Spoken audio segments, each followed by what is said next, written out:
the unknown.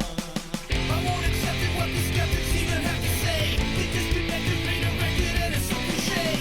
So much evidence is building up in our possession. So many elements come from the answer to this question. From the page of myth to actuality, to unlock a locked door, where's the magic key? Unlock the unknown. So deep inside your soul, dig a little deeper. Unlock the unknown. Discovering the truth will make you feel freer. Like a raging volcano. These mysteries are hurricanes. The truth you seek is unbeknown. Unlock the unknown. You have 77 counties in Oklahoma because reports in them, and 66 counties. Cheyenne Indians call it Mansa Vista, meaning giant monster. These are some of the best cast footprints that I've seen in a very, very long time. North Canadian River Project. We basically focus our investigations on the North Canadian River or central Oklahoma.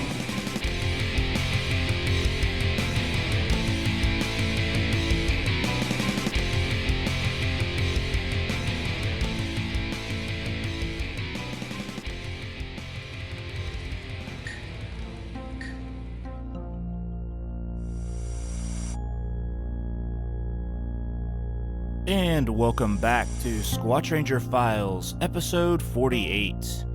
We have expanded the show to the Anchor platform, and we are very excited to be here. Anchor helps the show reach Apple Podcasts, Google Podcasts, Spotify, and many more. We hope to grow our audience and are able to continue to bring you the latest Bigfoot reports from around the country. If you are a new listener to the show, welcome! You are now an official Squatch Ranger. Your duties include have an open mind, ask questions, trust but confirm, and always seek the truth. Thanks for joining the show. Really quick before we get into the Bigfoot reports, I want to talk about a couple of YouTube videos that I have out on my Squatch Ranger YouTube channel. The first one is called The Sasquatch Storm of Hayburn Lake. This is a video about a pretty recent trip that a lot of members from the NOBRO and some members from the NCRP, and then we had a nice gentleman from the Red Dirt Cryptids investigation team. We kind of joined together for a weekend and we did this awesome Bigfoot investigation over a weekend at Hayburn Lake. And there's 4 parts to the video. Part 1 is the hike before the storm. Me and Evans Bailey from the NCRP, we take a little hike around the campgrounds and the trails around the campgrounds, and we find some possible stick structures that you can see in the video. Part 2 is the sighting location. We did have a sighting report back in December of 2019 around Hayburn Lake, close to Hayburn Lake, and we went to that actual location, walked around, looked for signs, and just kind of talked about the report. Part 3 of the video is the thermal cruise, probably my favorite part. A member of the NCRP, Tom Crabtree, he sets up his awesome thermal camera on top of his vehicle, and we drive around the back roads of the wildlife management area, and we try to capture and get any kind of wildlife on screen, hopefully a Bigfoot. And part 4 of the video is casting the track. We did find a track. It's debatable if it was a legitimate Bigfoot track or something else, but nonetheless, we wanted to practice casting, so we did cast the track. I do have it in my possession, and it was just a really fun experience. You'll have to watch the video so you can see the track for yourself. And from that campout, we are still reviewing audio recorders from the campout. Our team got audio recordings of a mountain lion screaming, a pack of coyotes, owls, turkeys, and we did get a wood knock. Different recorders got the same wood knock.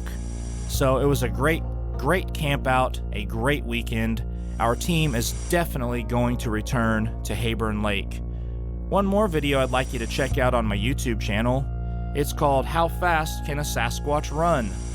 This is a short 5-minute video, 6-minute video of my educated guess on how fast a Sasquatch can run compared to other animals like the cheetah, racehorses, bears, gorillas, etc. And I kind of put a chart up there for you to look at all the fastest land animals or fast land animals, and I try to place the Sasquatch somewhere on the chart. So check out that video. And now I'd like to get to listener comments from previous episodes. And these comments actually come from that YouTube video, How Fast Can a Sasquatch Run? EB writes, not only their speed, but their immense stride helps them cover so much ground so quickly. Very interesting topic. Thank you, EB. He brings up a great point. They have a bigger stride, so they can cover more distance. So you factor in their speed and their stride length, and oh my goodness, they could be so fast. It would be so awesome just to be able to time these things and really get a very accurate measurement of how fast they are. Tom C. writes of, I have heard of them running alongside a car at 45 miles an hour, but I know for one thing, they're fast enough to catch the guy running behind me, LOL.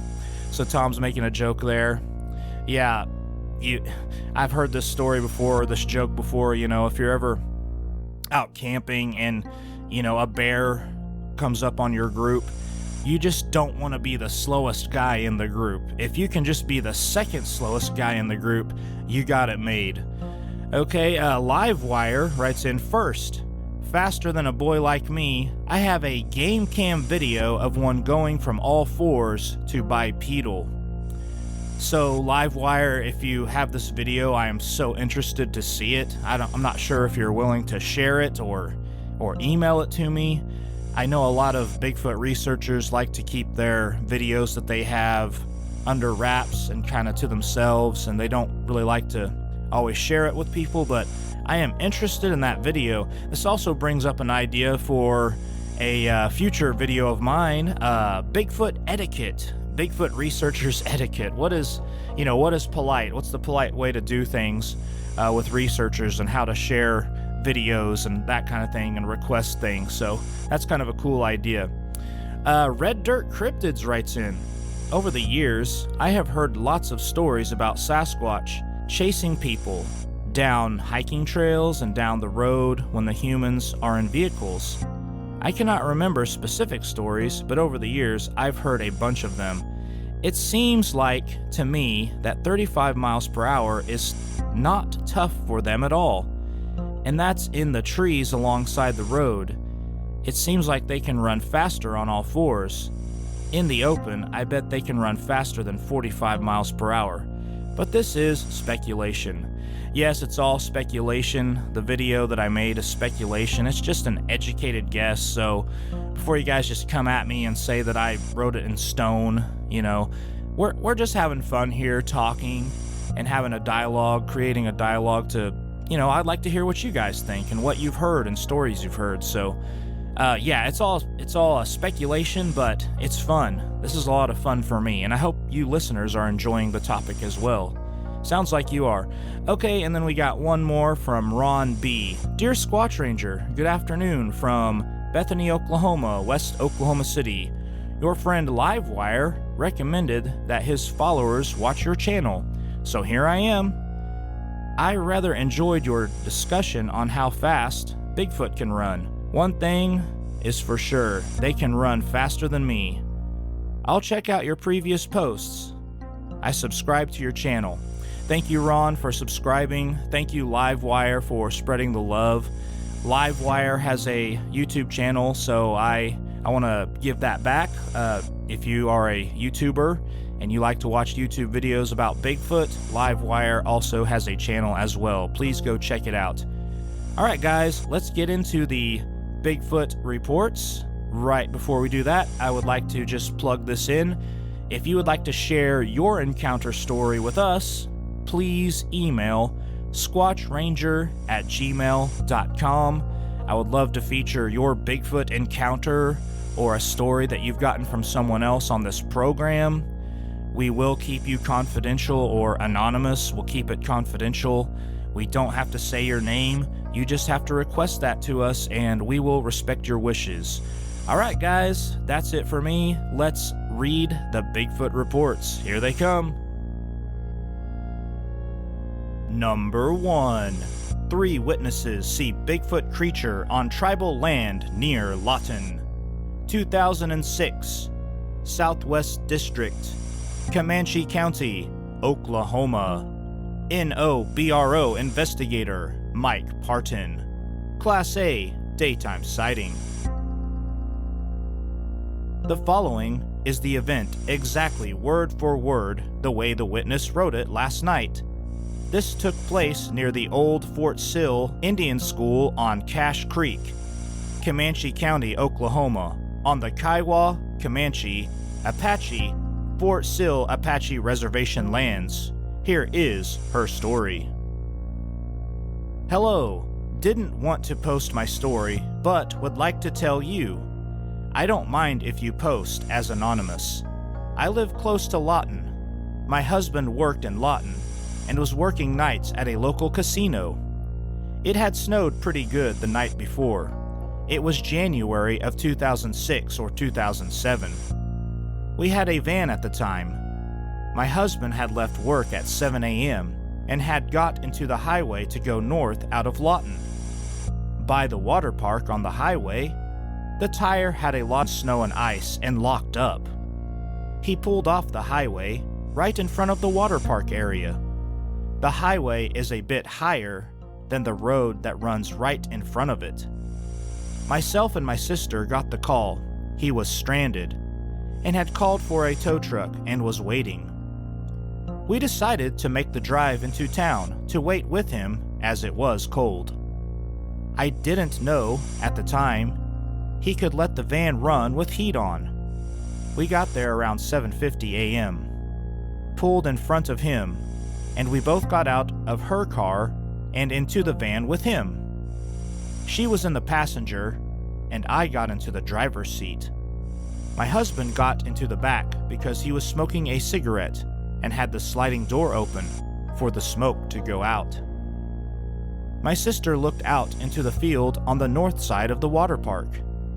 It's wide open and very large. She tells me, "Hey, look at those deer in the field." I looked over her and saw about 8 to 10 deer, some small and some adults. At the time, the new Razr phones had just come out, and we all 3 had one. We both go back to talking, and we're each doing random games on our phones. I looked over again and see the deer running south behind the water park. I notice what I think is someone in the field standing up. I tell her, "Look, someone is probably hunting out there," and mention, "That's tribal land, and they shouldn't be doing that." My husband is paying no mind to what's going on. We kept watching, and I said to her, "That has to be a hunter. Look, they have a hood on, and they're in brown-colored, what I thought were clothes." Then we see it start picking up the snow and throwing it up in the air, like a kid playing. She opens her door and starts to get out. At this point, my husband finally looks and sees this too. He says, "Why would a hunter be doing that?" He starts to get out too, and the sliding door was already open. I get out and walk around to that side. There was no traffic out. It was pretty quiet for being in town. But of course, it had just snowed and the roads weren't safe. We're all standing there in a row watching this. I then remember saying, "That had to be someone, right?" My sister says, "I'm not sure." I then tell them I'm going to yell, and they will turn around, and we'll see. I yell, "Hey!" I yelled as loud as I could.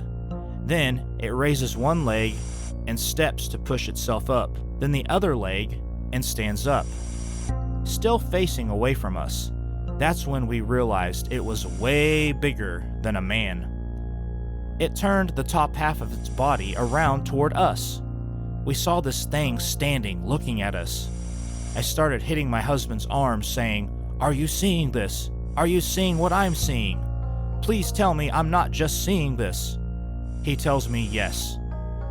We stood what seemed like 5 minutes just staring at each other, but in reality it was probably 30 seconds. Then it turned back around and started running back northeast toward the back of that field behind the Fort Sill Indian boarding school.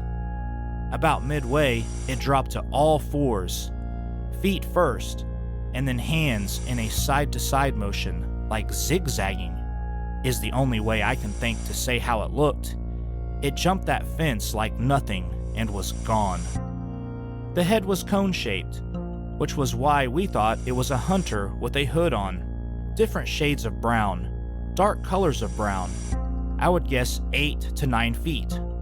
We were amazed at what we saw, kept asking each other if it was real, talked often about it then to each other, not so much now, but my sister recorded it on the Razr phone. Of course, cameras back then weren't what they are now. Very blurry, but you could see it running and going back and forth. Her phone was damaged and video is lost. Like 3 years later, every time I go through that area, to the Lawton Indian Hospital, I look in that field to see if I ever see anything. Nothing there since that time, but that encounter piqued our interest in Bigfoot. There's a couple of other stories we have, but not as clear seeing one as this one. Number 2. The following comes from OregonBigfoot.com, file number 865. 1950s. Northeast District, Creek County, Oklahoma.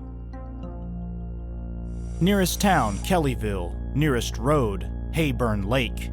Conditions, clear, sunny. Time, early afternoon. Location, an old dirt road they would ride home from the bus. It was the area of Hayburn Lake in Creek County. Wooded area. They say there are springs and caves around that area also. This happened to my aunt when she was very young. She didn't tell me the story until I was in junior high. I graduated in 1988. When she and her sister and brother got off the bus, she didn't mention having anything or feeling anything or feeling they were being watched. But her sister and brother were talking really loud. She noticed that. As they neared the house, her sister and brother started a race, yelling and making noise. My aunt did not join in. She just kept on walking. As those two neared the house, she noticed trees and bushes moving where those two just ran by. She thought maybe a deer or cow was going to come out, but a huge, walking, hairy creature poked out to see what that noise was. It watched them run a little bit and turned and walked back into the woods. It didn't see her. Alright guys, I hope you enjoyed today's episode of Squatch Ranger Files. Please go back and watch other episodes of Squatch Ranger Files. Like me on Facebook, follow me on Twitter, you can subscribe to YouTube, and always thank you to the Anchor listeners.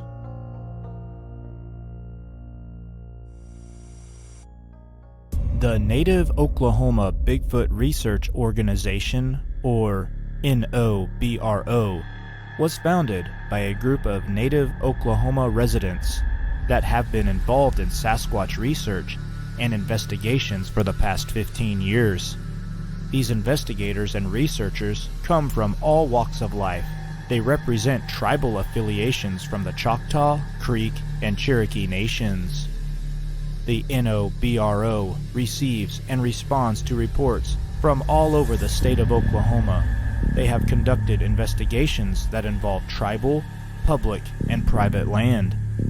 They have responded to reports that have occurred within hours of the witness seeing something, to reports that are years old in nature. Please visit our official website, I will provide a link in the description of this video. Also check out the NOBRO Bigfoot Sightings database. I will provide a link to the description of this video. That's the Native Oklahoma Bigfoot Research Organization. Now, let's get back to Squatch Ranger Files.